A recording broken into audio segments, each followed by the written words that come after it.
Due to the constant and insistent demand, especially coming from media, the Philippines, regarding the state of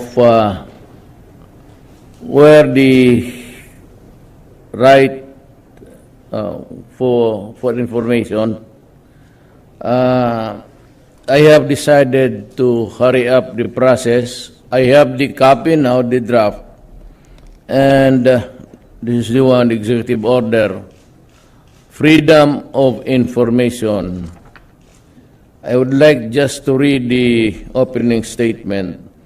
Operationalizing in the executive branch the people's constitutional right to information and the state of policies of full public disclosure and transparency in public service and providing guidelines therefore. Now, first, I would like to remind everybody that I can only bind the executive department, my branch of government. I cannot bind the other two, the judiciary and Congress, because of the separation of powers. But it is up to Congress also, if they want, that they can file and maybe come up with a copy of the Freedom of Information Law. This is just an executive order. So this will be implemented the very least next week. This was just submitted to me after the cabinet meeting, and I have to review it personally. On the drug front, I have the three personalities that are behind in the operation and the trafficking of drugs in this country. You would notice later on, I'll give you a copy, that most of them are inside the National Penitentiary.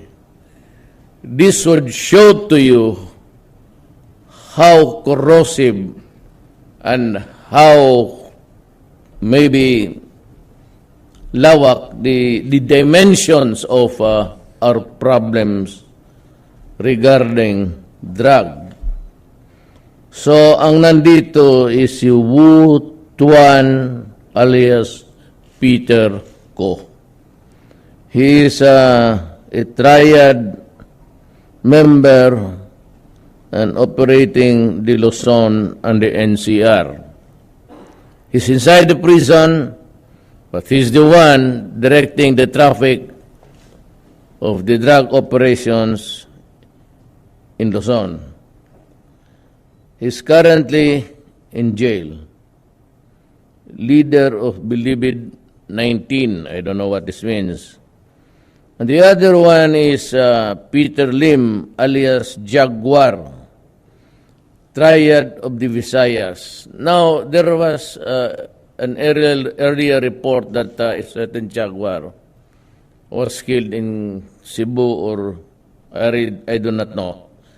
For lack of information, but he's dead, but he's not the Jaguar that is the leader of the operation for the Visayas. He is also inside the National Penitentiary. And because there is the level of participation, you would notice that Garbo is indicated in the line of hierarchy. And the other one is Herbert Colanco. He is also inside the prison. I was informed that he is the son-in-law of the mayor of Osamis, Aldong Parahinog, and is the husband of the vice mayor, who is the daughter of Parahinog. He is also one of the identified members of Coratong Baliling. So yan. Hindi ko maibigay sa inyo, this is the matrix of the diagram of the extent of the operation in the Philippines. Because I was asking for more dossier, and I have to read the documents or the reports or the intelligence gathering of the different branches of government. Hindi ko po nabasa. Ayaw kong this is a mix of Chinese mayors. Maraming mayors dito. As you would read later, or no later when I release this finally to you. We'll just compress it. But ngayon lang binigay sa amin sa briefing, and I said I am hesitant really to, condemn a person with baka ang tingin ko would not really be sufficient to place his name in this matrix. But ito na yon, kompleto na yung study natin. And talagang binabastos tayo ng mga drug people. One I said they're destroying the country, and they're destroying the youth of the land. So my appeal to them is, since they are beyond redemption, if they can stop and commit suicide, because I will not allow these idiots to run the show. Not during my watch. So ito sila, pag nalaman na nandito, they better come up with something that is really very good.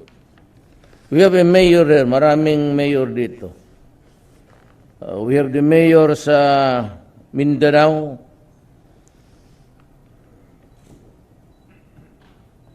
Puro mayor, may babae pa. I do not know the reason why intelligence people would not want me to mention it. But itong si Colanco, now that I know from the intelligence gathering that he was connected with also Richard King, I would like to bring this matter out, because King was that person who was killed. I was still mayor about a year ago, or 2.5 years ago, na pinatay, was into this pyramiding thing, and ito yun siya. Now, he was killed at the lobby of his building, and there was a lot of speculation that was weaved around the incident. Pagkaalam ko kasi dito, he was killed at the instance or at the behest of a police colonel who is now also in prison.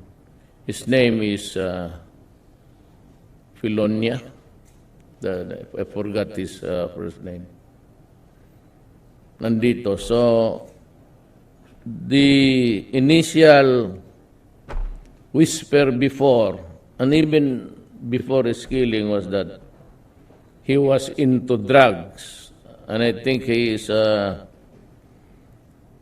Ang problema dito, I was in constant touch with the family because they were also interested. Bakit? Pag hindi ganon, huli at nagpatay, marami talagang ano yan. Now, I'm sorry now to say in public and to the family who is in Cebu that after all, your son or your brother was involved in the drug front. Ang chismis ka nito na pinatay because of a love triangle, menage a trois, they called it, because magkaibigan niya sila ng asawa niya, sa asawa nung kabila. But it turned out that sa drugs ito siya. But I think and I believe that he was not killed because of drugs. He was killed because kinain niya pati yung propiedad ng babae. I cannot mention the name, but ito these are the, again,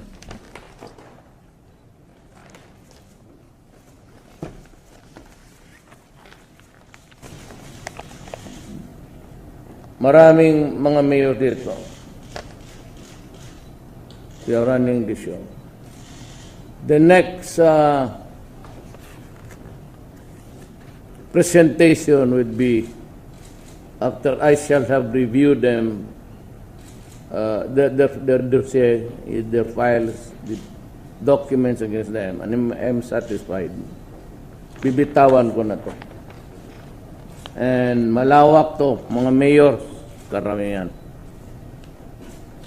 Police, Chinese, pati mga mayors. And you will have it maybe by next week. So that is the presentation for the day. Para malaman lang ninyo, it's really very sad. Alam mo, Peter Ko, Peter Lim, then on the line of the structure is Marcelino Garbo, retired, and Herbert Colanco. He's not at large.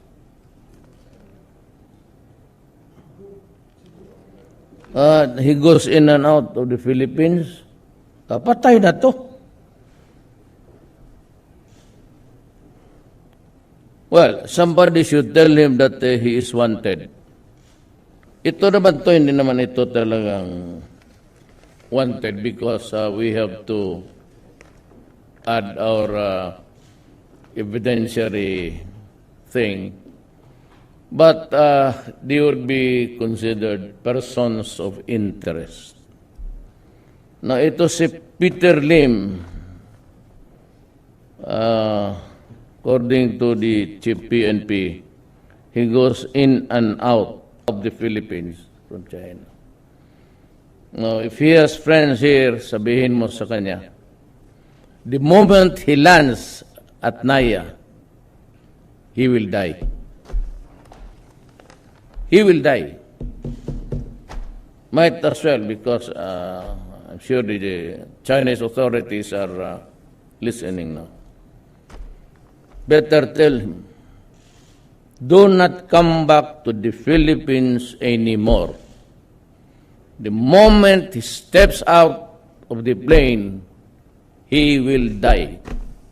That is my assurance to the people of the Philippines. How? Ay, hindi na bale.